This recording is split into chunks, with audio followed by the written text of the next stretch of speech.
Hello students, a very good morning to all of you. My name is Ajit Pal Singh. I'm your science teacher and I hope you all are well and keeping the social distance in this era of COVID-19. So as you all are aware that schools are not opening, but it's our duty to make you learn the things, and to fulfill that duty, I am going to organize a YouTube class, or you can say an online class of you all. So, students, how we will continue this class is we will continue this class in three modes. In the first mode, I will discuss about the crux of the chapter, the whole of the chapter with you in this form that I will make my own notes, and by sharing the screen and by recording the screen like this, we will discuss about that chapter and my notes.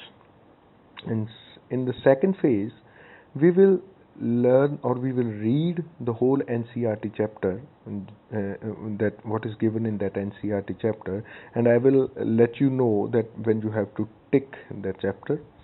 And in the third phase, we will discuss about all the activities which are given in your NCERT chapter textbook, and we will discuss about all the activities and the questions which are the exercise questions. In also along with that, we will go for the Paheli and Bujo kind of question which are given in your textbook. There are a comic section in your textbook, a girl named Paheli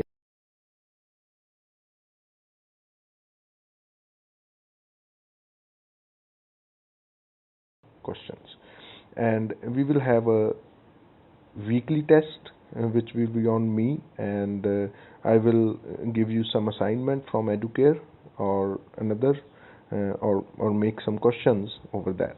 ਠੀਕ ਹੈ ਬੇਟਾ, ਤਾਂ ਇਸ ਤਰ੍ਹਾਂ ਨਾਲ ਆਪਾਂ ਇਹ ਚਾਰ ਚੀਜ਼ਾਂ ਕਰਾਂਗੇ। ਨੰਬਰ 1 ਤੇ ਤਾਂ ਮੈਂ ਜਿਹੜੇ ਨੋਟਸ ਨੇ ਇਸ ਤਰ੍ਹਾਂ ਦੇ ਮੈਂ ਬਣਾਉਂਗਾ, ਅਤੇ ਇਹ ਮੈਂ ਤੁਹਾਨੂੰ ਸਕਰੀਨ ਦਾ ਜਿਹੜਾ ਰਿਕਾਰਡ ਕਰਕੇ YouTube 'ਤੇ ਸੈਂਡ ਕਰੂੰ, ਅਤੇ ਤੁਸੀਂ ਉਹ ਲਿੰਕ ਦੇ ਵਿੱਚੋਂ ਸਾਰਾ ਕੁਛ ਦੇਖਣਾ। ਮੈਂ ਤੁਹਾਡੇ ਗਰੁੱਪ ਦੇ ਵਿੱਚ ਉਹ ਲਿੰਕ ਵੀ ਸੈਂਡ ਕਰੂੰਗਾ।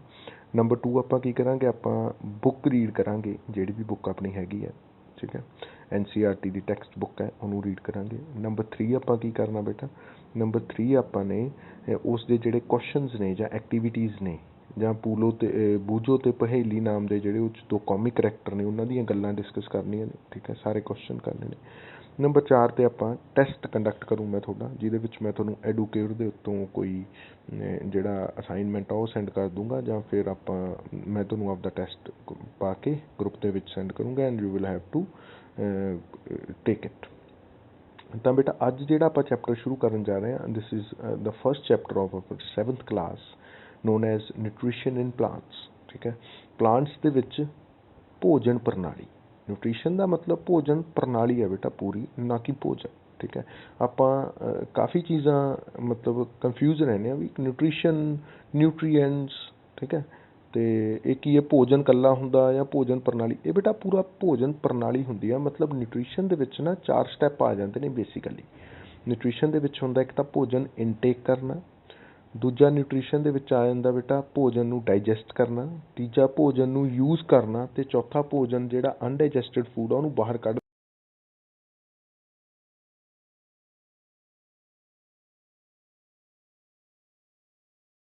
process. It is not only food, it is a process nutrition, ਠੀਕ ਹੈ। ਤਾਂ ਪਲਾਂਟਸ ਦੇ ਵਿੱਚ ਕੀ ਹੁੰਦਾ, ਪਲਾਂਟਸ ਦੇ ਵਿੱਚ ਥੋੜ੍ਹਾ ਇੱਕ ਸਟੈਪ ਘੱਟ ਹੁੰਦਾ। ਉਹ ਭੋਜਨ ਇਨਜੈਸਟ ਨਹੀਂ ਕਰਦੇ, ਉਹ ਭੋਜਨ ਅੰਦਰ ਨਹੀਂ ਲੈਂਦੇ, ਉਹ ਆਪ ਭੋਜਨ ਆਪ ਬਣਾਉਂਦੇ ਆ ਆਪਦਾ ਭੋਜਨ, ਠੀਕ ਹੈ। ਤਾਂ ਤੁਸੀਂ ਕਹੋਗੇ ਸਰ ਆਪਦਾ ਭੋਜਨ ਤਾਂ ਇਨਸਾਨ ਵੀ ਆਪ ਹੀ ਬਣਾਉਂਦਾ, ਠੀਕ ਹੈ। ਮੇਰੀ ਮੰਮੀ ਬਣਾਉਂਦੀ ਹੈ ਜੀ, ਮੇਰੀ ਮੰਮੀ ਕੁੱਕ ਕਰਦੀ ਹੈ ਭੋਜਨ। ਨਹੀਂ ਬੇਟਾ, ਉਸ ਤਰ੍ਹਾਂ ਦੀ ਕੁਕਿੰਗ ਨਹੀਂ ਕਰਦੇ ਉਹ, ਠੀਕ ਹੈ। ਆਪ ਬਣਾਉਣ ਤੋਂ ਮਤਲਬ ਇੱਥੇ ਕੁਛ ਹੋਰ ਹੈ, ਅਤੇ ਜਿਵੇਂ ਜਿਵੇਂ ਆਪਾਂ ਆਪਣਾ ਲੈਕਚਰ ਦੇ ਵਿੱਚ ਜਾਵਾਂਗੇ ਤਾਂ ਮੈਂ ਤੁਹਾਨੂੰ ਸਮਝਾਉਂਦਾ ਜਾਊਂਗਾ ਵੀ ਆਪ ਭੋਜਨ ਬਣਾਉਣ ਤੋਂ ਕੀ ਮਤਲਬ ਆ, ਠੀਕ ਹੈ। ਤਾਂ ਭੋਜਨ ਦੇ ਤਰੀਕੇ, ਮਤਲਬ ਪਲਾਂਟਸ ਦੇ ਵਿੱਚ ਭੋਜਨ ਪ੍ਰਣਾਲੀ ਦੇ ਤਰੀਕੇ ਬੇਸਿਕਲੀ 3 ਨੇ ਬੇਟਾ। ਨੰਬਰ 1 ਇਜ਼ ਆਟੋਟ੍ਰੋਫਿਕ ਨਿਊਟ੍ਰੀਸ਼ਨ, 4 ਨੇ basically, sorry. Number 1 is autotrophic nutrition, number 2 is heterotrophic nutrition, number 3 is saprotrophic nutrition, and number 4 is symbiotic nutrition.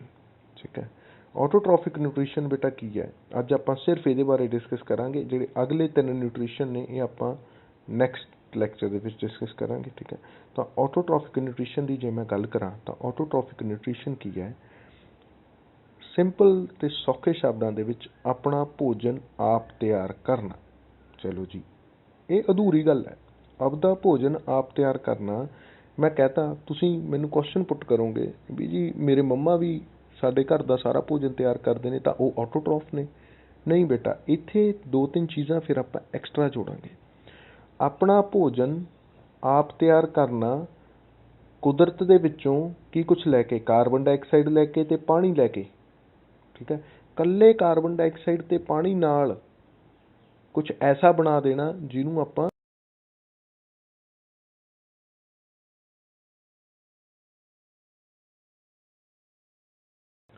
now I am going to read that definition. What is the definition of autotrophic nutrition? So ਬੇਟਾ ਧਿਆਨ ਨਾਲ ਦੇਖੋ, number 1 ਤੋਂ ਲਿਖਿਆ ਹੈ ਨਾ ਆਟੋਟ੍ਰੋਫਿਕ nutrition, ਤਾਂ ਮੈਂ ਪੜ੍ਹਨ ਜਾ ਰਿਹਾ। ਦ ਮੋਡ ਆਫ ਨਿਊਟ੍ਰੀਸ਼ਨ, ਕਹਿੰਦਾ ਭੋਜਨ ਦਾ ਇਸ ਤਰ੍ਹਾਂ ਦਾ ਇੱਕ ਮੋਡ ਦਾ ਮਤਲਬ ਕੀ ਹੁੰਦਾ? ਭੋਜਨ ਦੀ ਇਸ ਤਰ੍ਹਾਂ ਦੀ ਇੱਕ ਪ੍ਰਣਾਲੀ। The mode of nutrition the mode of nutrition in which plants produce their own food, ਜਿਹਦੇ ਵਿੱਚ plants ਮਤਲਬ ਪੌਦੇ ਆਪਣਾ ਭੋਜਨ ਆਪ ਪੈਦਾ ਕਰਦੇ ਨੇ। using raw material of carbon dioxide, carbon dioxide ਦਾ ਰਾ ਮਟੀਰੀਅਲ ਯੂਜ਼ ਕਰਕੇ, ਜਿਹਦਾ ਫਾਰਮੂਲਾ ਹੈ CO2। ਇਹ ਫਾਰਮੂਲਾ ਤੁਸੀਂ ਯਾਦ ਕਰ ਲਓ, ਬਹੁਤ ਚੰਗੇ ਰਹੋਗੇ ਹਾਈ ਕਲਾਸਿਸ ਦੇ ਵਿੱਚ। ਠੀਕ ਹੈ, ਕਾਰਬਨ ਡਾਈਆਕਸਾਈਡ ਦਾ chemical formula is CO2। Carbon ਦਾ ਮਤਲਬ C ਬੇਟਾ, ਡਾਈ ਦਾ ਮਤਲਬ 2, ਆਕਸਾਈਡ ਦਾ ਮਤਲਬ ਆਕਸੀਜਨ ਆ, ਤਾਂ CO2 is the chemical formula, comma water. ਠੀਕ ਹੈ, ਜਿਹਦਾ ਕੈਮੀਕਲ ਫਾਰਮੂਲਾ ਹੈ H2O। ਠੀਕ ਹੈ, ਪਾਣੀ ਨੂੰ ਆਪਾਂ H2O ਦੇ ਤੌਰ 'ਤੇ ਲਿਖਦੇ ਹਾਂ। In the presence of sunlight, ਕਿਹਦੀ ਪ੍ਰੈਜੈਂਸ ਦੇ ਵਿੱਚ? ਸਨਲਾਈਟ ਦੀ ਪ੍ਰੈਜੈਂਸ ਦੇ ਵਿੱਚ। And green pigment chlorophyll. ਠੀਕ ਹੈ, ਅਤੇ ਇੱਕ ਗ੍ਰੀਨ ਪਿਗਾਮੈਂਟ ਜਿਹਦਾ ਨਾਮ ਆ ਕਲੋਰੋਫਿਲ, ਜਿਹੜਾ ਕਿ ਕਿੱਥੇ ਪ੍ਰੈਜੈਂਟ ਹੋਊਗਾ? ਇਹ ਪੌਦਿਆਂ ਦੇ ਪੱਤਿਆਂ 'ਚ ਪ੍ਰੈਜੈਂਟ ਹੋਊਗਾ, ਤਾਂ ਹੀ ਪੱਤਿਆਂ ਦਾ ਰੰਗ ਕੀ ਹੁੰਦਾ? ਗ੍ਰੀਨ ਹੁੰਦਾ ਹੈ। ਠੀਕ ਹੈ, ਇਸ ਕਾਲਡ ਆਟੋਟ੍ਰੋਫਿਕ ਨਿਊਟ੍ਰੀਸ਼ਨ। ਇਹਨੂੰ ਆਪਾਂ ਆਟੋਟ੍ਰੋਫਿਕ ਨਿਊਟ੍ਰੀਸ਼ਨ ਬੋਲਾਂਗੇ। ਤਾਂ ਇੱਕ ਵਾਰ ਮੈਂ ਪੂਰੀ ਤਰ੍ਹਾਂ ਨਾਲ ਇੰਗਲਿਸ਼ ਦੇ ਵਿੱਚ ਪੜ੍ਹਦਾ ਅਤੇ ਉਦੋਂ ਬਾਅਦ ਮੈਂ ਤੁਹਾਨੂੰ ਇਹ ਪੂਰੀ ਤਰ੍ਹਾਂ ਨਾਲ ਪੰਜਾਬੀ ਵਿੱਚ ਸਾਰੇ ਦਾ ਸਾਰਾ ਹੀ ਟਰਾਂਸਲੇਟ ਕਰਕੇ ਸਮਝਾਊਂਗਾ। ਇੰਗਲਿਸ਼ ਦੇ ਵਿੱਚ ਕਹਿ ਰਿਹਾ ਬੇਟਾ ਉਹ, ਇਹ ਤੁਸੀਂ ਲਿਖ ਲੈਣਾ ਨਾਲ ਦੀ ਨਾਲ। ਜਿਹੜੇ ਮੇਰੇ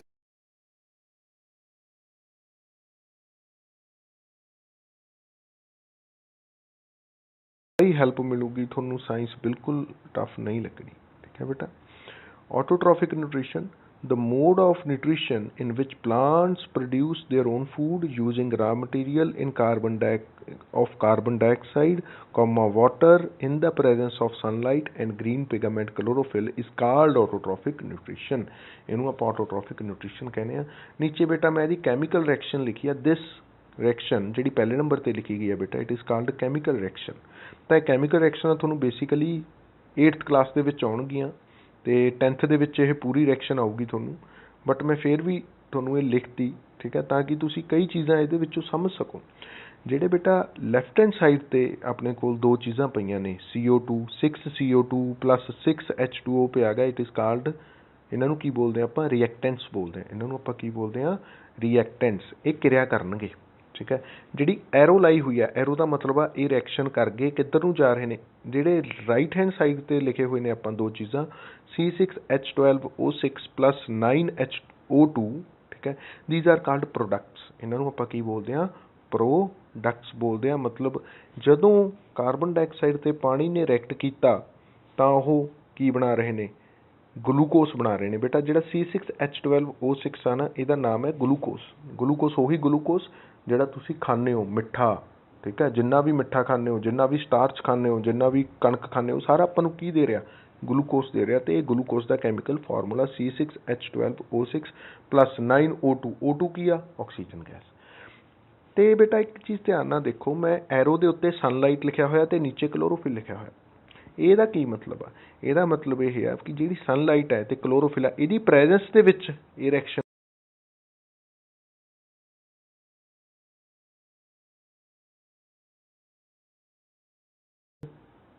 ਕੈਮੀਕਲ ਸਿੰਬਲਸ ਦੇ ਤੌਰ ਤੇ ਲਿਖਤਾ। ਜਿਹੜੀ ਚੀਜ਼ ਮੈਂ ਉੱਪਰ ਲਿਖੀ ਸੇਮ ਚੀਜ਼ ਮੈਂ ਨੀਚੇ ਲਿਖੀ, ਬਟ ਇਹਨੂੰ ਮੈਂ ਕਹੂੰਗਾ ਕੈਮੀਕਲ ਇਕੁਏਸ਼ਨ। ਠੀਕ ਹੈ, ਤਾਂ ਇਹਦਾ ਮਤਲਬ ਇੱਥੋਂ ਤੁਹਾਨੂੰ ਇੱਕ ਚੀਜ਼ ਹੋਰ ਪਤਾ ਲੱਗ ਗਈ, ਕੈਮੀਕਲ ਇਕੁਏਸ਼ਨ ਕਿਉਂ ਲਿਖੀ ਜਾਣੀ ਚਾਹੀਦੀ ਆ? ਕਿਉਂਕਿ ਕੈਮੀਕਲ ਇਕੁਏਸ਼ਨ ਨਾ ਇੱਕ ਬਹੁਤ ਵੱਡੇ ਪੈਰੇ ਨੂੰ ਇੱਕ ਲਾਈਨ ਦੇ ਵਿੱਚ ਕੀ ਕਰ ਸਕਦੀ ਆ? ਸਮੇਟ ਸਕਦੀ ਆ।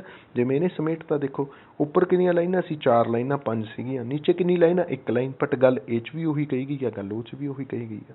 ਠੀਕ ਹੈ, ਇਹ ਰਿਐਕਸ਼ਨ ਕੀ ਹੈ? ਇਹ ਤੁਹਾਨੂੰ 10th ਲੈਵਲ ਦੀ ਰਿਐਕਸ਼ਨ ਹੈ। ਹੁਣ ਯਾਦ ਕਰਨੀ ਆ, ਹੁਣ ਯਾਦ ਕਰ ਲਓ। ਠੀਕ ਹੈ, ਅੱਗੇ ਯਾਦ ਕਰਨੀ ਆ ਤਾਂ ਬੇਟਾ ਅੱਗੇ ਯਾਦ ਕਰ ਲਿਓ। ਨੈਕਸਟ ਇਹਦੀ ਮੈਂ ਵਰਡ ਇਕੁਏਸ਼ਨ ਲਿਖੀ ਆ। ਦੂਜੀ ਮੈਂ ਇਹਦੀ ਕੀ ਲਿਖੀ ਆ? Word equation. This is known as word equation. Carbon dioxide plus water, arrowhead, ऊपर सनलाइट नीचे chlorophyll, give rise to glucose plus oxygen gas. This is the word equation of that reaction. पर जी तुहानू बुक च दी हुई आ वो आ लिखी हुई है।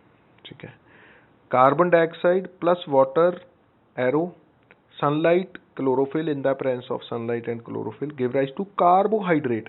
हुण बेटा कार्बोहाइड्रेट की होया? Carbohydrate is nothing but glucose. Glucose is kind of carbohydrate. बेटा कार्बोहाइड्रेट की हुंदे ने? Carbohydrate are the products which are made up of, or chemicals which are made up of carbon मतलब कार्बो, हाइड्रोजन मतलब हाइड्रो, हाइड, ठीक है, rate, rate मतलब जिथे हाइड्रेट आ जाए ना, ਉਹਦਾ मतलब ਹੁੰਦਾ ऑक्सीजन इनकलूडेड। ठीक है, ਉਹਦਾ मतलब की होगा ऑक्सीजन इनकलूडेड। ਤਾਂ ਕਾਰਬੋਹਾਈਡਰੇਟਸ ਦਾ मतलब की होया? ਕਾਰਬਨ, ਹਾਈਡਰੋਜਨ ਤੇ ਆਕਸੀਜਨ ਦੁਆਰਾ ਬਣੇ ਕੈਮੀਕਲਸ ਨੂੰ ਆਪਾਂ ਕਾਰਬੋਹਾਈਡਰੇਟਸ ਕਹਿੰਦੇ ਆ। ਇਹਦੀ ਐਗਜ਼ਾਮਪਲ ਕੀ ਆ ਗਈ? ਉੱਪਰ ਦਿੱਤੀ ਆ ਮੈਂ ਤੁਹਾਨੂੰ, C6H12O6 ਗਲੂਕੋਸ। ਠੀਕ ਹੈ, ਪਲੱਸ ਆਕਸੀਜਨ।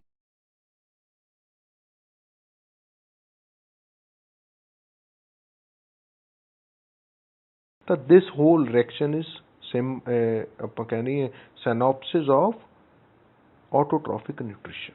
ਠੀਕ ਹੈ, ਤੇ ਜਿਹੜੀ ਇਹ ਪ੍ਰੋਸੈਸ ਹੈ, ਇਹ ਸਾਰੀ ਆਟੋਟ੍ਰੋਫਿਕ ਨਿਊਟ੍ਰੀਸ਼ਨ ਦੀ ਪ੍ਰੋਸੈਸ ਹੈ, ਇਹਨੂੰ ਆਪਾਂ ਕਹਿੰਦੇ ਆ ਫੋਟੋਸਿੰਥਸਿਸ। ਦਿਸ ਪ੍ਰੋਸੈਸ ਇਜ਼ ਕਾਲਡ ਫੋਟੋਸਿੰਥਸਿਸ। ਠੀਕ ਹੈ, ਤਾਂ ਫੋਟੋਸਿੰਥਸਿਸ ਨੂੰ ਡਿਫਾਈਨ ਕਰ ਲੈਂਦੇ ਇੱਕ ਵਾਰ ਆਪਾਂ। Define ਫੋਟੋਸਿੰਥਸਿਸ।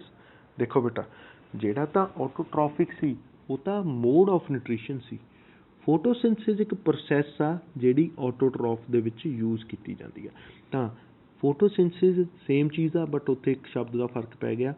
ਫੋਟੋਸਿੰਥਸਿਸ is a process by which plants prepare their own food using water and carbon dioxide in the presence of sunlight and chlorophyll। ਕਹਿੰਦਾ ਫੋਟੋਸਿੰਥਸਿਸ ਇੱਕ ਐਸੀ ਕਿਰਿਆ ਜਿਹਦੇ ਵਿੱਚ ਪੌਦੇ ਆਪਣਾ ਭੋਜਨ ਆਪ ਤਿਆਰ ਕਰਦੇ ਨੇ। ਕਿਹਦੀ ਹੈਲਪ ਨਾਲ? ਪਾਣੀ ਅਤੇ ਕਾਰਬਨ ਡਾਈਆਕਸਾਈਡ ਦੀ ਹੈਲਪ ਨਾਲ। ਇਨ ਦਾ ਪ੍ਰੈਜ਼ੈਂਸ ਆਫ, ਕਿਹਦੀ ਮੌਜੂਦਗੀ ਦੇ ਵਿੱਚ? ਸਨਲਾਈਟ ਤੇ ਕਲੋਰੋਫਿਲ ਦੀ ਮੌਜੂਦਗੀ ਦੇ ਵਿੱਚ। ਠੀਕ ਹੈ ਜੀ, ਤਾਂ ਇੱਥੇ ਵੀ ਤੁਸੀਂ ਸੇਮ ਰਿਐਕਸ਼ਨ ਲਿਖ ਸਕਦੇ ਹੋ ਜਿਹੜੀ ਤੁਸੀਂ ਇਹ ਰਿਐਕਸ਼ਨ ਲਿਖੀ ਹੈ। ਠੀਕ ਹੈ, ਨਾਓ ਫੋਟੋਸਿੰਥਸਿਸ। ਬੇਟਾ ਇਹ ਸ਼ਬਦ ਕਿਵੇਂ ਬਣਿਆ? ਫੋਟੋ, ਫੋਟੋ ਦਾ ਮਤਲਬ ਹੁੰਦਾ ਗ੍ਰੀਕ ਦੇ ਵਿੱਚ ਲਾਈਟ। ਲਾਈਟ ਨੂੰ ਆਪਾਂ ਫੋਟੋ ਬੋਲਦੇ ਹਾਂ। ਠੀਕ ਹੈ, ਫੋਟੋਨ ਬੋਲਦੇ ਹਾਂ ਬੇਸਿਕਲੀ। ਹਾਈਅਰ ਕਲਾਸਿਸ ਦੇ ਵਿੱਚ ਪੜ੍ਹੋਗੇ ਫੋਟੋਨ ਇਜ਼ ਲਾਈਟ। ਠੀਕ ਹੈ, ਤਾਂ ਫੋਟੋਨ ਸਿੰਥਸਿਸ, ਸਿੰਥਸਿਸ ਦਾ ਮਤਲਬ ਬਣਾਉਣਾ, ਮਤਲਬ ਲਾਈਟ ਨਾਲ ਕੁਛ ਬਣਾਉਣਾ। ਠੀਕ ਹੈ, ਇਹਦੇ ਵਿੱਚ ਮੇਨ ਕੰਮ ਲਾਈਟ ਦਾ ਹੀ ਆ, ਕਿਉਂਕਿ ਜੇ ਲਾਈਟ ਨਹੀਂ ਹੋਊਗੀ ਨਾ ਇੱਥੇ ਇਸ ਰਿਐਕਸ਼ਨ ਦੇ ਵਿੱਚ, ਜੇ ਸਨਲਾਈਟ ਨਹੀਂ ਨਾ ਹੋਊਗੀ, ਚਾਹੇ ਕਾਰਬਨ ਡਾਈਆਕਸਾਈਡ ਵੀ ਹੋਵੇ, ਵਾਟਰ ਵੀ ਹੋਵੇ, ਕਲੋਰੋਫਿਲ ਵੀ ਹੋਵੇ, ਪਰ ਕਾਰਬੋਹਾਈਡਰੇਟ ਨਹੀਂ ਬਣੂਗਾ।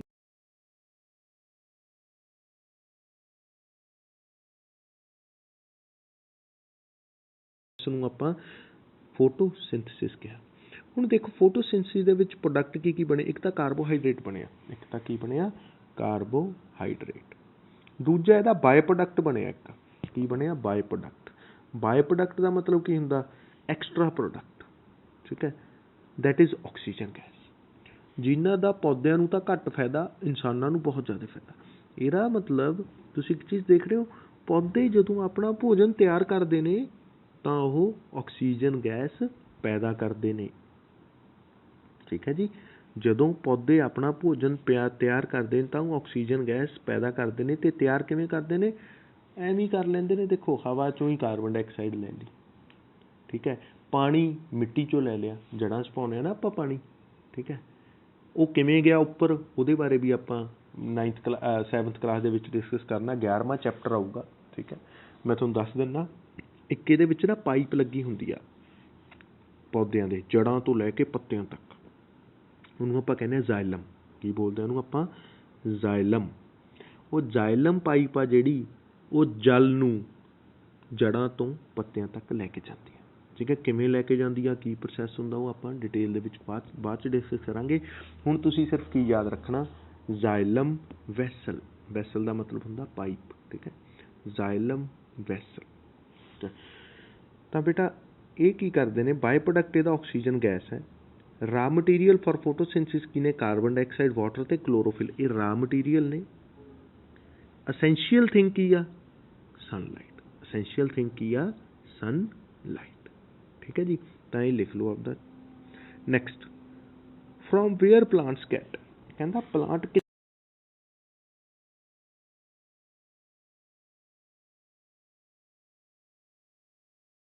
ਐਟਮੋਸਫੀਅਰ ਤੋਂ ਹੀ ਪ੍ਰਾਪਤ ਕਰਦੇ ਨੇ, ਆਪਣੀ ਨੇਚਰ ਤੋਂ ਹੀ ਪ੍ਰਾਪਤ ਕਰਦੇ ਨੇ, ਕੁਦਰਤੀ ਹੈਗੀ ਆ ਆਪਣੇ ਇਹ। ਵਾਟਰ ਫਰੋਮ ਸੋਇਲ, ਠੀਕ ਹੈ, ਮਿੱਟੀ 'ਚੋਂ ਪਾਣੀ, ਕਿਉਂਕਿ ਆਪਾਂ ਉਹਨਾਂ ਨੂੰ ਪਾਣੀ ਪਾਉਂਦੇ ਹਾਂ, ਜਾਂ ਫਿਰ ਉਹਨਾਂ ਦੀਆਂ ਜੜ੍ਹਾਂ ਡੂੰਘੀਆਂ ਚਲੀਆਂ ਜਾਂਦੀਆਂ ਨੇ ਜਿੱਥੇ ਉਹ ਮਿੱਟੀ 'ਚੋਂ ਪਾਣੀ ਸੋਖ ਸਕਦੀਆਂ ਨੇ। ਕਲੋਰੋਫਿਲ, ਕਲੋਰੋਫਿਲ ਜਿਹੜਾ ਇਹਦੀ ਰਾ ਮਟੀਰੀਅਲ ਵਾਂਗੂ ਹੀ ਕੰਮ ਕਰਦਾ। ਉਹ ਕਿੱਥੇ ਹੁੰਦਾ? ਉਹ ਪੱਤਿਆਂ ਦੇ ਵਿੱਚ ਹੁੰਦਾ, ਹਰੇ ਰੰਗ ਦਾ ਪਿਗਮੈਂਟ ਹੁੰਦਾ, ਠੀਕ ਹੈ, ਤਾਂ ਹੀ ਪੱਤਿਆਂ ਦਾ ਰੰਗ ਹਰਾ ਹੁੰਦਾ। ਇਹ ਇਕੱਲੇ ਪੱਤਿਆਂ 'ਚ ਨਹੀਂ ਹੁੰਦਾ, ਜਿੱਥੇ ਜਿੱਥੇ ਹਰਾ ਰੰਗ ਹੈ ਕਿਸੇ ਪਲਾਂਟ ਦਾ, ਉੱਥੇ ਉੱਥੇ ਤੁਹਾਨੂੰ ਕਲੋਰੋਫਿਲ ਮਿਲ ਜੂਗੀ। ਕਈ ਪਲਾਂਟ ਐਸੇ ਹੁੰਦੇ ਨੇ ਜਿਨ੍ਹਾਂ ਦੇ ਤਣੇ ਕੀ ਹੁੰਦੇ ਨੇ, ਜਿਨ੍ਹਾਂ ਦੇ ਸਟੈਮਸ ਕੀ ਹੁੰਦੇ ਨੇ, ਹਰੇ ਹੁੰਦੇ ਨੇ। ਇਹਦਾ ਮਤਲਬ ਉਹਨਾਂ ਦੇ ਸਟੈਮਸ ਵੀ ਕੀ ਪ੍ਰਪੇਅਰ ਕਰ ਸਕਦੇ ਨੇ? ਫੂਡ ਪ੍ਰਪੇਅਰ ਕਰ ਸਕਦੇ ਨੇ, ਠੀਕ ਹੈ। ਕਈ ਪੌਦੇ ਇਹੋ ਜਿਹੇ ਹੁੰਦੇ ਨੇ ਜਿਨ੍ਹਾਂ ਦੇ ਪੱਤੇ ਨਹੀਂ ਹੁੰਦੇ, ਕੰਡੇ ਹੁੰਦੇ ਨੇ। For example cactus. ਕੈਕਟਸ ਬੇਟਾ ਇੱਕ ਇਹੋ ਜਿਹਾ ਪੌਦਾ ਜਿਹਦੇ ਪੱਤੇ ਨਹੀਂ ਹੈਗੇ, ਕੰਡੇ ਨੇਗੇ। ਤੁਸੀਂ ਦੇਖਿਆ ਹੋਊਗਾ ਮਿੱਟੀ ਵਾਲੇ ਏਰੀਆ 'ਚ ਜਿੱਥੇ ਪਾਣੀ ਘੱਟ ਹੁੰਦਾ ਅਤੇ ਰੇਤਲੀ ਮਿੱਟੀ ਹੁੰਦੀ ਆ, ਉੱਥੇ ਇੱਕ ਐਸਾ ਪੌਦਾ ਹੁੰਦਾ ਜਿਹੜਾ ਸਾਰਾ ਹੀ ਹਰਾ ਹੁੰਦਾ ਅਤੇ ਉਹਦੇ ਕੰਡੇ ਉੱਗੇ ਹੁੰਦੇ ਨੇ। That is cactus. ਤਾਂ ਇਹ ਕੀ, ਉਹ ਆਪਦਾ ਭੋਜਨ ਆਪ ਤਿਆਰ ਕਿਵੇਂ ਕਰਦਾ ਗਾ? ਬੇਟਾ ਦੇਖੋ, ਉਹਦੀ ਪੂਰੀ ਬੋਡੀ ਹਰੀ ਆ, ਠੀਕ ਹੈ, ਅਤੇ ਜਿਹੜੇ ਉਹਦੇ ਪੱਤੇ ਨੇ ਉਹ ਹੈ ਨਹੀਂ ਗੇ। ਬੇਸਿਕਲੀ ਉਹਦੇ ਪੱਤਿਆਂ ਨੇ ਕੰਡਿਆਂ ਦਾ ਰੂਪ ਲੈ ਲਿਆ। ਉਹਦੇ ਪੱਤਿਆਂ ਨੇ ਕਿਹਦਾ ਰੂਪ ਲੈ ਲਿਆ? ਕੰਡਿਆਂ ਦਾ ਰੂਪ ਲੈ ਲਿਆ। ਕਿਉਂ ਲੈ ਲਿਆ? ਇਹਦੇ ਬਾਰੇ ਆਪਾਂ ਜਦੋਂ ਇਹ ਡਿਸਕਸ ਕਰਾਂਗੇ ਵੀ ਗੈਸਿਸ, ਕਾਰਬਨ ਡਾਈਆਕਸਾਈਡ ਅੰਦਰ ਕਿਵੇਂ ਆਉਂਦੀ ਆ ਅਤੇ ਆਕਸੀਜਨ ਬਾਹਰ ਕਿਵੇਂ ਜਾਂਦੀ ਆ, ਉਹਦੇ ਬਾਰੇ ਡਿਸਕਸ ਕਰਾਂਗੇ। ਤਾਂ ਮੈਂ ਤੁਹਾਨੂੰ ਦੱਸੂਗਾ ਕਿ ਰੇਗਿਸਤਾਨ 'ਚ ਜਿੰਨੇ ਵੀ ਬੂਟੇ ਨੇ, ਠੀਕ ਹੈ, ਜਿੰਨੇ ਵੀ ਬੂਟੇ ਨੇ ਉਹਨਾਂ ਦੇ ਪੱਤੇ ਕਿਉਂ ਹੁੰਦੇ, ਕੰਡੇ ਜ਼ਿਆਦਾ ਕਿਉਂ ਹੁੰਦੇ ਨੇ, ਠੀਕ ਹੈ।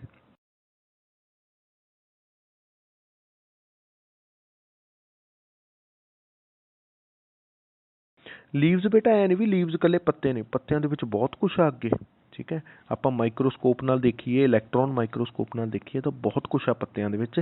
ਇਹ ਹਾਈਅਰ ਕਲਾਸਿਸ ਵਾਸਤੇ ਆ ਜਿਹੜਾ ਮੈਂ ਬਾਕਸ ਬਣਾਇਆ।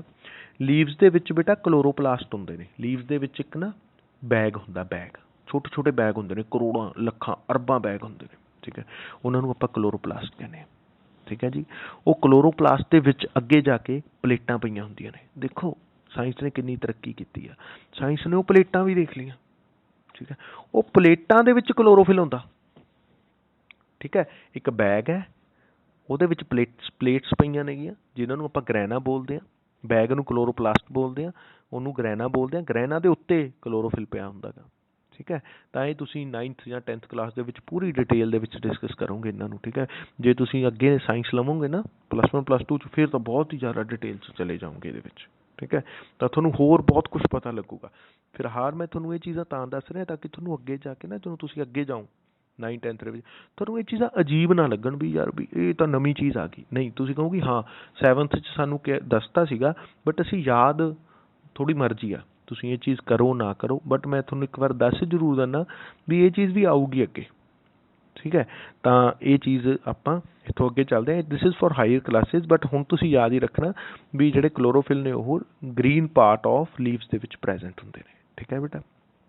ਨੈਕਸਟ, ਹੁਣ ਆਪਾਂ ਗੱਲ ਕਰਦੇ ਹਾਂ how do plant get carbon dioxide. Plant carbon dioxide ਕਿਵੇਂ ਲੈਂਦੇ ਨੇ? ਪੁੱਤ ਪਲਾਂਟਸ ਹੁੰਦੇ ਨੇ ਨਾ ਜਿਹੜੇ, ਇਹਨਾਂ ਦੇ ਪੱਤਿਆਂ ਦੇ ਹੇਠਲੇ ਪਾਸੇ, ਨਿਚਲੇ ਪਾਸੇ, ਲੋਅਰ ਸਾਈਡ 'ਤੇ ਛੋਟੇ ਛੋਟੇ ਪੋਰਸ ਹੁੰਦੇ ਨੇ। ਉਹ ਛੋਟੇ ਛੋਟੇ ਪੋਰਸ ਨੂੰ ਆਪਾਂ ਕੀ ਕਹਿੰਦੇ,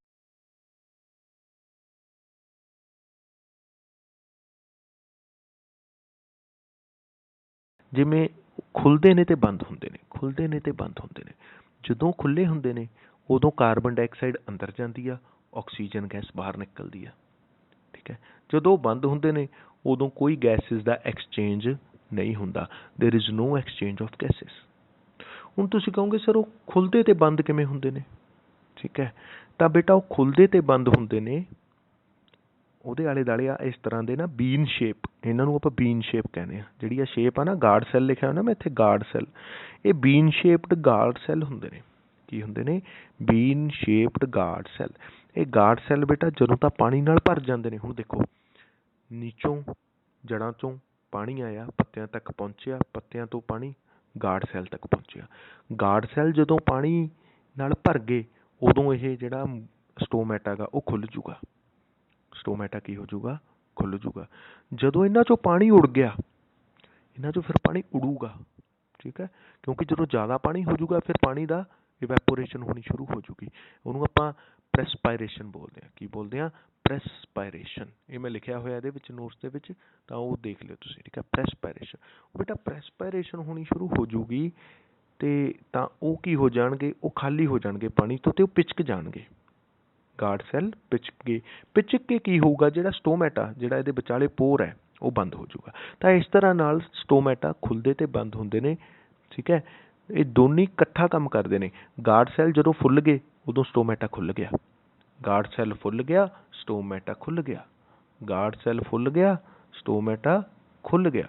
ਠੀਕ ਹੈ, ਯਾਦ ਰੱਖਿਓ, ਇਹ ਵੱਡੀਆਂ ਕਲਾਸਾਂ 'ਚ ਬੜਾ ਯੂਜ਼ ਹੋਊਗਾ। ਉੱਥੇ ਬੱਚੇ ਕਨਫਿਊਜ਼ ਹੋ ਜਾਂਦੇ ਨੇ ਵੀ ਗਾਰਡ ਸੈੱਲ ਫੁੱਲਣ ਨਾਲ ਸਟੋਮੈਟਾ ਖੁੱਲੂਗਾ ਜਾਂ ਗਾਰਡ ਸੈੱਲ ਪਿਚਕ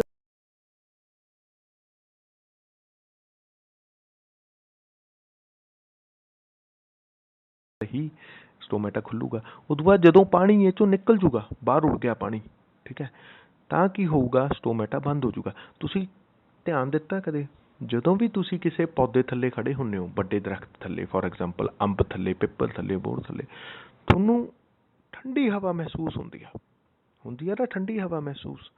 ਉਹ ਠੰਡੀ ਹਵਾ ਕਿਉਂ ਮਹਿਸੂਸ ਹੁੰਦੀ ਹੈ? ਜਦਕਿ ਆਲੇ ਦੁਆਲੇ ਤਾਂ ਧੁੱਪ ਹੀ ਧੁੱਪ ਹੁੰਦੀ ਆ, ਗਰਮੀ ਹੁੰਦੀ ਆ। ਬੇਟਾ ਉਹ ਠੰਡੀ ਹਵਾ ਤਾਂ ਹੀ ਮਹਿਸੂਸ ਹੁੰਦੀ ਆ ਕਿਉਂਕਿ ਜਿਹੜੇ ਉਹਦੇ ਪੱਤੇ ਨੇ ਉਹ ਲਗਾਤਾਰ ਪ੍ਰੈਸਪਾਇਰੇਸ਼ਨ ਕਰ ਰਹੇ ਨੇ, ਉਹ ਲਗਾਤਾਰ ਆਪਦੇ ਵਿੱਚੋਂ ਪਾਣੀ ਬਾਹਰ ਕੱਢਦੇ ਰਹਿੰਦੇ ਨੇ। ਤਾਂ ਹੀ ਪੌਦੇ ਨੂੰ ਲਗਾਤਾਰ ਪਾਣੀ ਦੀ ਲੋੜ ਪੈਂਦੀ ਆ, ਤਾਂ ਕਿ ਪ੍ਰੈਸਪਾਇਰੇਸ਼ਨ ਹੋਵੇ ਅਤੇ ਨਾਲ ਦੀ ਨਾਲ ਸਟੋਮੈਟਾ ਖੁੱਲ੍ਹਣ ਬੰਦ ਹੋਣ, ਖੁੱਲ੍ਹਣ ਅਤੇ ਬੰਦ ਹੋਣ। ਠੀਕ ਹੈ, ਅਤੇ ਐਕਸਚੇਂਜ ਆਫ ਗੈਸਿਸ ਹੋਵੇ, ਕਿਉਂਕਿ ਅਲਟੀਮੇਟਲੀ ਸਟੋਮੈਟਾ ਨੇ ਕੀ ਕਰਨਾ? ਐਕਸਚੇਂਜ ਆਫ ਗੈਸ ਕਰਨਾ ਨਾ। ਸਟੋਮੈਟਾ ਨੱਕ ਦੇ ਤੌਰ 'ਤੇ ਕੰਮ ਕਰਦੇ ਨੇ ਪੌਦਿਆਂ ਦਾ। ਠੀਕ ਹੈ, ਉਹ ਕੀ ਕਰਦੇ ਨੇ? ਕਾਰਬਨ ਡਾਈਆਕਸਾਈਡ ਇਨ ਲੈਂਦੇ ਨੇ, ਆਕਸੀਜਨ ਗੈਸ ਬਾਹਰ ਕੱਢਦੇ ਨੇ, ਇਨ ਆਊਟ ਕਰਦੇ ਨੇ ਉਹ। ਠੀਕ ਹੈ, ਕਾਰਬਨ ਡਾਈਆਕਸਾਈਡ ਇਨ ਲੈਣਾ, ਆਕਸੀਜਨ ਬਾਹਰ ਕੱਢਣਾ। ਤਾਂ ਹੀ ਆਪਾਂ ਕਹਿੰਦੇ ਹਾਂ ਹਰੇ ਪੌਦੇ ਆਕਸੀਜਨ ਗੈਸ ਬਣਾਉਂਦੇ ਹਨ, ਤਾਂ ਹੀ ਕਹਿੰਦੇ ਨਾ ਉਹ ਇਹ ਕੰਮ ਕਰਦੇ ਨੇ।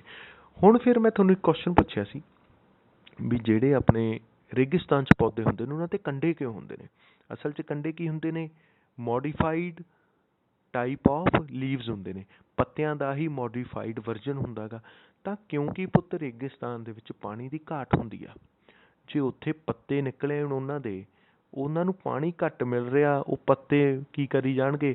ਪ੍ਰੈਸਪਾਇਰੇਸ਼ਨ ਕਰੀ ਜਾਣਗੇ, ਉਹ ਪਾਣੀ ਉਡਾਈ ਜਾਣਗੇ ਹਵਾ ਦੇ ਵਿੱਚ, ਤਾਂ ਉੱਥੇ ਉਹਨਾਂ ਦਾ ਫੂਡ ਬਣਾਉਣਾ ਬਹੁਤ ਮੁਸ਼ਕਿਲ ਹੋ ਜਾਊਗਾ। ਕਿਉਂਕਿ ਉਹਨਾਂ ਨੂੰ ਫੂਡ ਬਣਾਉਣ ਦੇ ਲਈ ਵੀ ਰਾ ਮਟੀਰੀਅਲ ਦੇ ਤੌਰ 'ਤੇ ਕਿਹਦੀ ਲੋੜ ਪੈਂਦੀ ਆ? ਪਾਣੀ ਦੀ।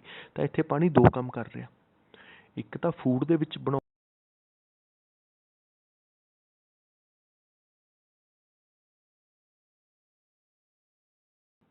ਠੀਕ ਹੈ, ਸਟੋਮੈਟਾ ਨੂੰ ਖੋਲ੍ਹ ਕੇ ਗੈਸ ਐਕਸਚੇਂਜ ਕਰਨ ਦੇ ਵਿੱਚ ਹੈਲਪ ਕਰ ਰਿਹਾ ਹੈਗਾ। ਅਤੇ ਜਿਹੜਾ ਉਹ ਪਾਣੀ ਉੜ ਗਿਆ ਬਸ, ਉਹ ਐਟਮੋਸਫੀਅਰ ਦੇ ਵਿੱਚ ਚਲਾ ਗਿਆ। ਬਾਕੀ ਜਿਹੜਾ ਪਾਣੀ ਯੂਜ਼ ਹੋ ਗਿਆ, ਉਹ ਯੂਜ਼ ਹੋ ਗਿਆ ਕੀ ਬਣਾਉਣ ਦੇ ਲਈ? ਭੋਜਨ ਬਣਾਉਣ ਦੇ ਲਈ। ਅਤੇ ਉਸੇ ਪਾਣੀ ਦੇ ਵਿੱਚੋਂ ਜਿਹੜੀ H2O ਫਾਰਮੂਲਾ ਨਾ ਪਾਣੀ ਦਾ, H2O, ਉਸੇ ਪਾਣੀ ਦੇ ਵਿੱਚੋਂ ਆਕਸੀਜਨ ਗੈਸ ਬਾਹਰ ਨਿਕਲਦੀ ਹੈ। ਠੀਕ ਹੈ ਜੀ, ਤਾਂ ਇਹ ਚੀਜ਼ ਦਾ ਖਾਸ ਖਿਆਲ ਰੱਖਣਾ। ਤਾਂ ਇਹ ਥੋੜ੍ਹਾ ਆਪਣਾ ਹਾਈ ਲੈਵਲ ਦਾ ਚਲਾ ਗਿਆ, ਬਟ ਫਿਰ ਵੀ ਮੈਨੂੰ ਲੱਗਦਾ ਵੀ ਤੁਹਾਨੂੰ ਦੱਸਣਾ ਇਹ ਜ਼ਰੂਰੀ ਆ ਤਾਂ ਕਿ ਤੁਹਾਡਾ ਕੰਸੈਪਟ ਬਿਲਕੁਲ ਕੀ ਹੋ ਜੇ? ਕਲੀਅਰ ਹੋ ਜੇ। ਤਾਂ ਪਾਣੀ ਇੱਥੇ ਦੋ ਕੰਮ ਕਰਦਾ। ਕਹਿੰਦਾ how do plant get carbon dioxide? Plant get carbon dioxide from atmosphere. On the lower side of leaves there are tiny opening called stomata which works on perspiration ठीक है, ਜਿਹੜੇ ਪ੍ਰੈਸਪਾਇਰੇਸ਼ਨ ਤੇ ਕੰਮ ਕਰਦੇ ਨੇ। Stomata are tiny pores surrounded by guard cell. These guard cells helps in opening and closing of stomata, and hence when stomata are open, exchange of, ਇੱਥੇ carbon dioxide ਲਿਖਿਆ ਮੈਂ, exchange of gases ਕਰ ਲਓ, exchange of gases takes place।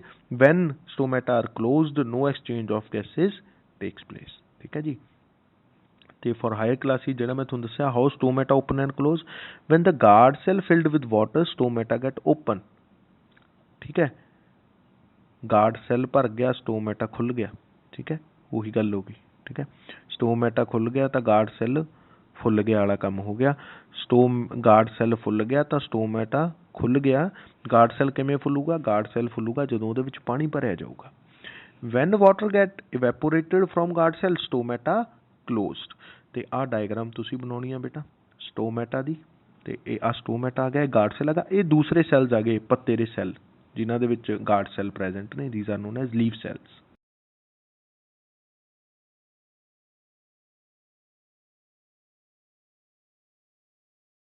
ਇੱਕ ਗੱਲ ਆਪਾਂ ਹੋਰ ਕਰਦੇ ਹਾਂ, ਇਹ ਜਿਹੜੇ ਪੌਦੇ ਨੇ ਇਹ ਇਕੱਲਾ ਕਾਰਬੋਹਾਈਡਰੇਟ ਬਣਾਉਂਦੇ ਨੇ ਜਾਂ ਪ੍ਰੋਟੀਨਸ ਵੀ ਬਣਾਉਂਦੇ ਨੇ? ਇਹ ਪ੍ਰੋਟੀਨਸ ਵੀ ਬਣਾਉਂਦੇ ਨੇ। ਪ੍ਰੋਟੀਨ ਵਾਲੇ ਪੌਦੇ ਕਿਹੜੇ ਕਿਹੜੇ ਨੇ? ਜਿੰਨੀਆਂ ਵੀ ਦਾਲਾਂ ਨੇ ਪੁੱਤੋ ਸਾਰੀਆਂ ਪ੍ਰੋਟੀਨ ਵਾਲੀਆਂ ਨੇਗੀਆਂ। ਤਾਂ ਪ੍ਰੋਟੀਨ ਬਣਾਉਣ ਲਈ ਨਾਈਟ੍ਰੋਜਨ ਗੈਸ ਦੀ ਜ਼ਰੂਰਤ ਹੁੰਦੀ ਆ।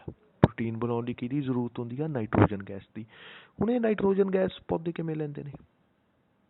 ਇਹਦੇ ਬਾਰੇ ਆਪਾਂ ਕੱਲ੍ਹ ਨੂੰ ਡਿਸਕਸ ਕਰਾਂਗੇ। ਕੱਲ੍ਹ ਨੂੰ ਆਪਾਂ ਡਿਸਕਸ ਕਰਾਂਗੇ ਅੱਗੇ 3 ਚੀਜ਼ਾਂ, ਹੈਟਰੋਟ੍ਰੋਫਿਕ ਨਿਊਟ੍ਰੀਸ਼ਨ, ਸੈਪਰੋਟ੍ਰੋਫਿਕ ਨਿਊਟ੍ਰੀਸ਼ਨ, ਅਤੇ ਨਾਲ ਦੀ ਨਾਲ ਆਪਾਂ ਡਿਸਕਸ ਕਰਾਂਗੇ ਵੀ ਇਹ ਜਿਹੜੇ ਪੌਦੇ ਨੇ ਇਹ ਪ੍ਰੋਟੀਨ ਕਿਵੇਂ ਪੈਦਾ ਕਰਦੇ ਨੇ। ਠੀਕ ਹੈ, ਇੱਕ ਬੇਟਾ ਇਹ 'ਚ ਐਕਟੀਵਿਟੀ ਆਊਗੀ ਤੁਹਾਨੂੰ। ਉਹ ਐਕਟੀਵਿਟੀ ਆ ਕਿ ਪੌਦਿਆਂ ਦੇ ਪੱਤਿਆਂ ਦੇ ਵਿੱਚ ਸਟਾਰਚ ਹੁੰਦਾ, ਮਤਲਬ ਗਲੂਕੋਸ ਹੁੰਦਾ, ਮਤਲਬ ਕਾਰਬੋਹਾਈਡਰੇਟ ਹੁੰਦਾ। ਇਹ ਸਾਰੀਆਂ ਚੀਜ਼ਾਂ ਇੱਕੋ ਹੀ ਨੇ। ਕਾਰਬੋਹਾਈਡਰੇਟ ਹੁੰਦਾ, ਇਹ ਕਿਵੇਂ ਪਤਾ ਕਰੋਗੇ? ਇਹ ਆਪਾਂ ਕਰਾਂਗੇ ਆਇਓਡੀਨ ਟੈਸਟ ਨਾਲ। ਇਹ ਸ਼ਾਇਦ ਤੁਸੀਂ 6th ਕਲਾਸ ਦੇ ਵਿੱਚ ਵੀ ਕੀਤਾ ਹੁੰਦਾ ਆਇਓਡੀਨ ਟੈਸਟ। ਠੀਕ ਹੈ, ਤਾਂ ਆਪਾਂ ਕੱਲ੍ਹ ਨੂੰ ਉਹ ਐਕਟੀਵਿਟੀ ਵੀ ਦੇਖਾਂਗੇ ਕੀ ਹੁੰਦੀ ਹੈ। ਤਾਂ ਬੇਟਾ ਮੈਂ ਤੁਹਾਨੂੰ ਇੱਕ ਚੀਜ਼ ਦੱਸਣਾ ਚਾਹੁੰਦਾ ਵੀ ਮੇਰੇ ਲੈਕਚਰ ਤੁਸੀਂ ਜਦੋਂ ਵੀ ਦੇਖਦੇ ਹੋ ਨਾਲ ਦੀ ਨਾਲ ਬੇਟਾ ਆਪਦੀ ਪੈਨ ਅਤੇ ਕਾਪੀ ਚੱਕ ਲਓ। ਪੈਨ ਕਾਪੀ ਚੱਕ ਕੇ ਇਹਨਾਂ ਨੂੰ ਲਿਖਣਾ ਸ਼ੁਰੂ ਕਰੋ। ਈਵਨ ਦੋ ਮੈਂ ਤੁਹਾਨੂੰ PDF ਵੀ ਸੈਂਡ ਕਰ ਦੂੰਗਾ, ਬਟ PDF ਤੋਂ ਲਿਖ ਕੇ ਲਿਖਣਾ ਅਤੇ ਲੈਕਚਰ ਦੇ ਨਾਲ ਨਾਲ ਲਿਖਣ 'ਚ ਬਹੁਤ ਫਰਕ ਹੈ। ਲੈਕਚਰ ਦੇ ਨਾਲ ਨਾਲ ਲਿਖੋਗੇ ਤਾਂ ਤੁਹਾਨੂੰ ਚੀਜ਼ਾਂ ਨਾਲ ਦੀ ਨਾਲ ਯਾਦ ਹੋ ਜਾਣਗੀਆਂ। ਜਿਵੇਂ ਮੈਂ ਅੱਧੇ ਘੰਟੇ ਦਾ ਲੈਕਚਰ ਤੁਹਾਨੂੰ ਸੈਂਡ ਕੀਤਾ, ਤੁਸੀਂ ਅੱਧਾ ਘੰਟਾ ਤਾਂ ਇਹ ਚੀਜ਼ ਲਿਖਣੀ ਹੈ, ਇਹਨੂੰ ਅੱਧੇ ਘੰਟੇ ਬਾਅਦ ਯਾਦ ਕਰਨਾ। ਠੀਕ ਹੈ, ਮਤਲਬ ਤੁਸੀਂ ਸਾਇੰਸ 'ਤੇ ਇੱਕ ਦਿਨ ਦੇ ਵਿੱਚ ਸਿਰਫ 1 ਘੰਟਾ ਲਾਉਣਾ, ਅਤੇ ਜੇ ਤੁਸੀਂ ਸਾਇੰਸ ਦੇ ਵਿੱਚ ਇੱਕ ਦਿਨ ਦੇ ਵਿੱਚ 1 ਘੰਟਾ ਲਾਓਗੇ ਤਾਂ ਮੈਂ ਗਰੰਟੀ ਲੈਂਦਾ ਬੇਟਾ ਤੁਹਾਡੇ 100 ਆਊਟ ਆਫ 100 ਮਾਰਕਸ ਆਉਣਗੇ। ਅਤੇ ਇਕੱਲੇ 7th ਕਲਾਸ ਦੇ ਵਿੱਚ ਨਹੀਂ ਆਉਣਗੇ, 8th ਦੇ ਵਿੱਚ ਵੀ ਆਉਣਗੇ, 9th ਦੇ ਵਿੱਚ ਵੀ ਆਉਣਗੇ ਅਤੇ 10th ਦੇ ਵਿੱਚ ਵੀ ਆਉਣਗੇ। ਇਹ ਗਰੰਟੀ ਬੇਟਾ ਮੈਂ ਲੈਂਦਾ। ਸੋਚਿਆ ਕਦੇ 100/100 ਮਾਰਕਸ ਆ ਜਾਣ ਤੁਹਾਡੇ, ਕਿੰਨਾ ਚੰਗਾ ਲੱਗੂਗਾ ਤੁਹਾਨੂੰ। ਇਹ ਮਜ਼ਾਕ ਨਹੀਂ ਹੈਗਾ। ਠੀਕ ਹੈ, ਕਈ ਬੱਚਿਆਂ ਨੂੰ ਲੱਗਦਾ ਹੁੰਦਾ ਵੀ ਇਹ ਮਜ਼ਾਕ ਕਰ ਰਹੇ ਨੇ ਸਰ, ਇਹ ਤਾਂ ਐਵੇਂ ਹੀ ਬੋਲੀ ਜਾਂਦੇ ਨੇ, 100/100 ਕਿਵੇਂ ਆ ਜਾਊ। ਮੈਂ ਤੁਹਾਨੂੰ ਦੱਸ ਰਿਹਾ ਆਊਗਾ, ਬਿਕੋਜ਼ ਜਿਹੜੀ ਚੀਜ਼ ਮੈਂ ਤੁਹਾਨੂੰ ਪ੍ਰੋਵਾਈਡ ਕਰੂੰਗਾ, ਜਿਹੜੀ ਚੀਜ਼ ਮੈਂ ਤੁਹਾਨੂੰ ਸਮਝਾਊਂਗਾ, ਇੰਗਲਿਸ਼ ਤੁਹਾਨੂੰ ਆਉਂਦੀ ਹੈ, ਜੇ ਨਹੀਂ ਵੀ ਆਉਂਦੀ ਹੋ ਤਾਂ ਵੀ ਸਿੱਖ ਜਾਓਗੇ ਮੇਰੇ ਲੈਕਚਰਸ। ਕਿਉਂ? ਆਪਾਂ ਹਿੰਦੀ ਅਤੇ ਆਪਾਂ ਇੰਗਲਿਸ਼ ਅਤੇ ਪੰਜਾਬੀ 'ਚ ਕਰ ਰਹੇ ਹਾਂ ਸਾਰਾ ਕੁਛ, ਤਾਂ ਤੁਸੀਂ ਸਿੱਖ ਜਾਓਗੇ। ਤਾਂ ਉਹ ਸਿੱਖ ਕੇ ਤੁਸੀਂ ਜਦੋਂ ਲਿਖਣਾ ਹੈਗਾ ਇੰਨਾ ਸੋਹਣਾ ਲਿਖੋਗੇ ਤੁਸੀਂ ਬੇਟਾ, ਅਤੇ ਤੁਹਾਡੇ ਨੰਬਰ ਕੋਈ ਕੱਟ ਹੀ ਨਹੀਂ ਸਕੂਗਾ। ਠੀਕ ਹੈ, ਤਾਂ ਇਸੇ ਤਰ੍ਹਾਂ ਨਾਲ ਤੁਸੀਂ ਰੋਜ਼ 1 ਘੰਟਾ ਸਾਇੰਸ ਨੂੰ ਜ਼ਰੂਰ ਦੇਣਾ।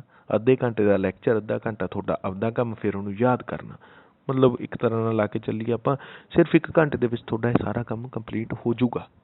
ਕੋਈ ਇੰਨਾ ਜ਼ਿਆਦਾ ਕੰਮ ਨਹੀਂ ਹੈਗਾ। ਠੀਕ ਹੈ ਬੇਟਾ, ਤਾਂ ਉਹਨੂੰ ਯਾਦ ਰੱਖਣਾ, ਮਾਈਂਡ ਦੇ ਵਿੱਚ ਬਿਠਾਉਣਾ, ਛੋਟੀਆਂ ਛੋਟੀਆਂ ਗੱਲਾਂ ਨੂੰ ਧਿਆਨ ਨਾਲ ਦੇਖਣਾ ਗਾ। ਬੇਸਿਕਲੀ ਜਿਹੜੇ ਕੁਐਸਚਨਸ ਨੇ, ਔਖੇ ਕੁਐਸਚਨ ਉਹ ਛੋਟੀਆਂ ਗੱਲਾਂ 'ਚੋਂ ਨਿਕਲਦੇ ਨੇ। ਠੀਕ ਹੈ ਜੀ, ਥੈਂਕ ਯੂ। ਅਤੇ ਅੱਜ ਦਾ ਆਪਣਾ ਲੈਕਚਰ ਇੱਥੇ ਹੀ ਖਤਮ ਹੁੰਦਾ। ਆਲ ਦ ਵੈਰੀ ਬੈਸਟ।